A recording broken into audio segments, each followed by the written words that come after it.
Bonjour à tous. Donc aujourd'hui, élément d'information sur Oro de Cisiazike et plus exactement sur Cisia.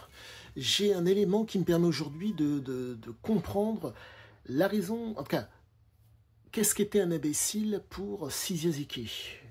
Donc il faut se remémorer que l'homme était un adepte de la marge. Il faut comprendre que un imbécile à la marge pour Zike, c'est celui qui travaille. Il faut comprendre que c'est pas parce que, pour reprendre les propos de monsieur, pardonnez-moi, zut, je vous dis ça de suite. Les propos de monsieur Antoine Grondin, que j'ai vu dans Biomécanique, qui avait sorti cette phrase qui est magnifique. Ce n'est pas parce que tu es un travailleur que tu es un gagnant. Et c'est la condition sine qua non pour pouvoir faire la différence lorsqu'on est à la marge. Faire en sorte que l'homme soit un travailleur, mais qu'il ne soit pas gagnant.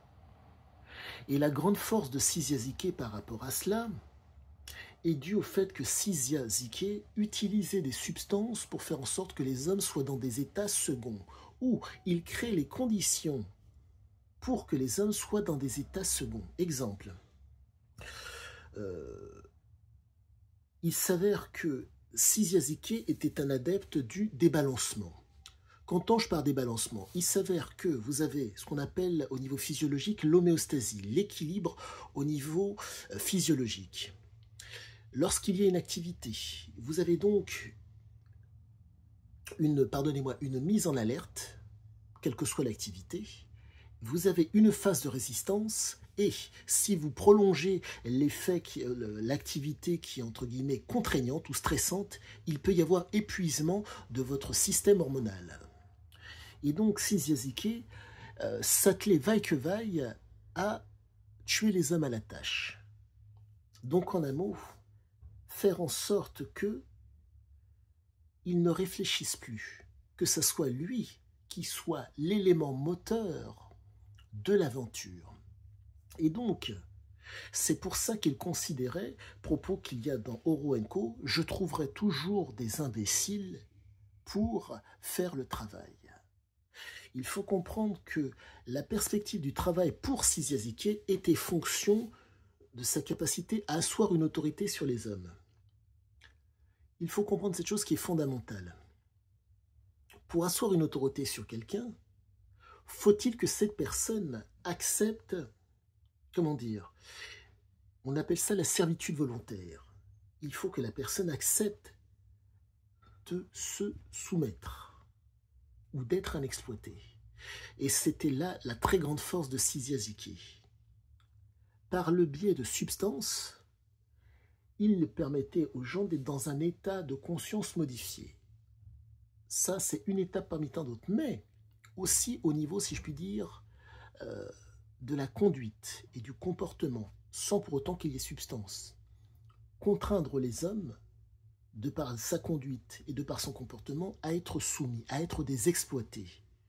Et je me répète, mais la raison pour laquelle il disait que pour lui l'imbécilité à la marge était le fait du travailleur, c'est que, à tort ou à raison, les gens lui faisaient confiance. Donc il faut comprendre cette chose qui est fondamentale.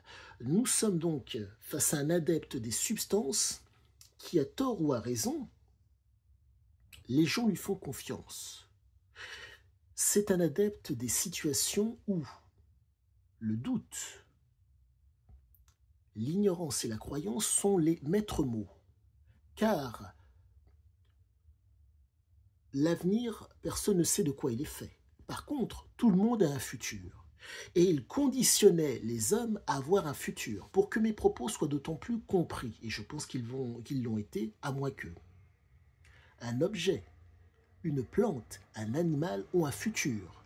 Si vous êtes en mesure de raisonner, voire de réfléchir, un raisonnement, comprendre, apprendre, connaître et savoir, qui permettent à la suite de ça d'amorcer une réflexion qui va vous permettre de vous projeter dans un avenir.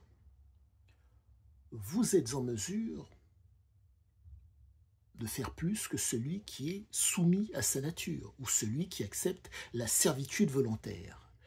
Et donc, c'est pour cela que, à la marge, Cizia considérait que ceux qui travaillent sont des imbéciles. C'est pas parce que tu es un travailleur que tu vas gagner.